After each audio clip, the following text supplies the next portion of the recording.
E sono qua per raccontarvi il mio calvario, un calvario che dura da 4 anni.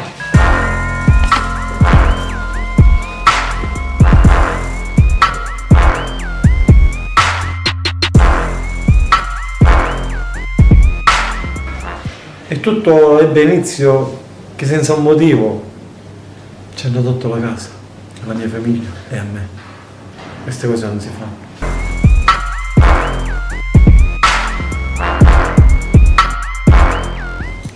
E siamo rimasti senza tetto. Non ci sono parole. Io abitavo a Ognina e io mi affacciavo, vedevo il mare, l'aria pulita. E dopo 27 anni arriva la polizia e dice dovete uscire. Certo, come dobbiamo uscire dopo 27 anni? Senza casa, senza il figlio, senza dignità. La storia raccontata ai nostri microfoni dal cantante neomelodico Alessio Ossino ai contorni del dramma, quello quotidiano, consumato giorno dopo giorno. Un dramma sotto il peso del quale lo scorso 4 maggio aveva tentato il gesto più estremo, minacciando di lanciarsi giù dal balcone del bed and breakfast che lo ospita da tempo.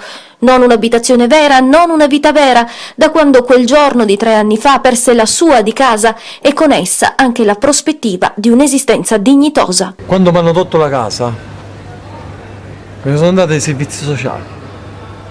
Mi hanno dato una stanza, è entrata un'altra famiglia.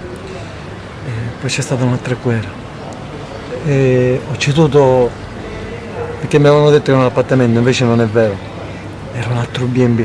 Grazie per la presa in giro, grazie. Io l'ho ceduta, vediamo chi lo faceva un'azione di questa. Nessuno. Io non posso stare in un B&B chiuso, io sto male, non posso stare chiuso e lo sanno tutti.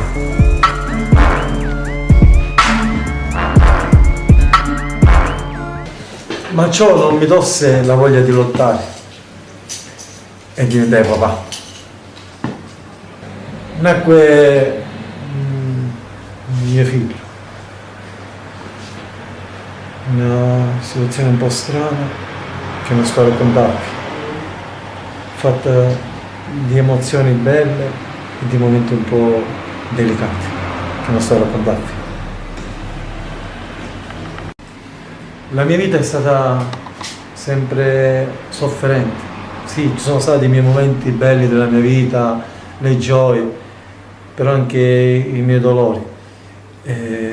La musica è stata sempre al primo posto. Stavolta lo farò, finta di niente. E beh, poi è finito tutto e oggi sto per lottare meglio di prima.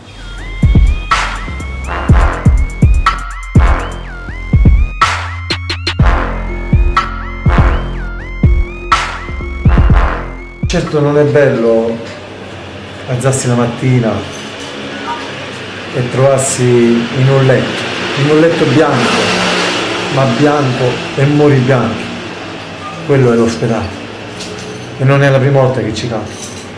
E prego ogni giorno Dio e la persona che mi sta vicino veramente oggi è mia moglie, perché mi fa di mamma, di sorella. È una moglie stupenda, non è la mamma di mio figlio, però è la mia nuova compagna. E quando passa qualcuno nella vita e guarda le persone si mette a ridere e dice quello soffre, ma la gente non sa perché io soffro sì un po' di depressione, un po' di quello, un po' di l'altro, però nella mia sofferenza ho sempre lottato e non morirò mai, come lo dico sempre, perché ancora sono un leone in gabbia ma non morto.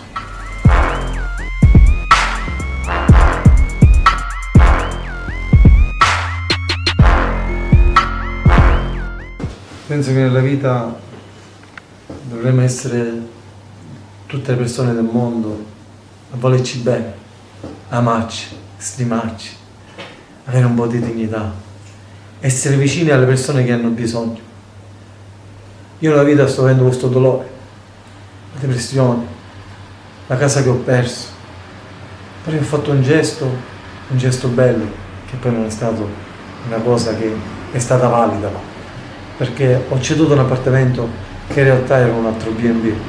Ringrazio sempre i signori politici che non fanno mai niente, ma fanno solo per loro stessi, per avere soldi in tasca. Vanno per aiutare il povero o il bisognoso. Non ci sono parole.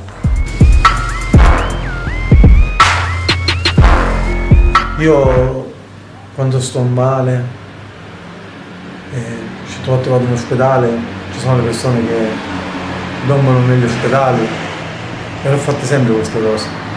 Quando ho qualcosa do, se lo faremo tutti quanti insieme se ne andrebbe la crisi, se ne andrebbe tutto. Cerchiamo di avere cuore. Gesù ha sofferto, sono pronto anch'io a soffrire, come ho sempre sofferto. C'è quel tunnel che è molto nero, ma io quel tunnel lo distruggo, e ve lo prometto, che lo distruggerò ogni giorno che passa, perché non voglio soffrire più. Mi chiamo Alessio, ho 33 anni e sono qua, perché sto rinascendo. Guerra a tutti, vi amo. Ciao.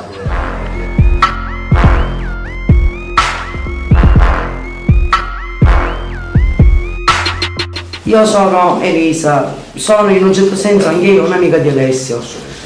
Come potete ben notare, anche lui ha sofferto come me. Un giorno anche io avrò da raccontare la mia storia. Gli sarò vicino anche io a vincere questa lunga e grandissima battaglia. Nonostante i suoi problemi, lui riesce la sua tristezza ad affrontare e ad aiutare gli altri, ad aiutarli nel momento di bisogno e lui è sicuro, con l'aiuto di tutti noi, di vincere questa grande e lunga battaglia.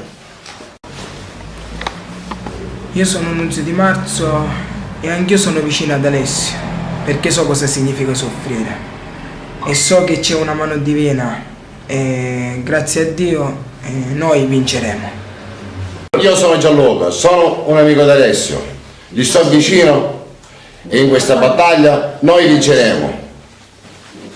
Basta.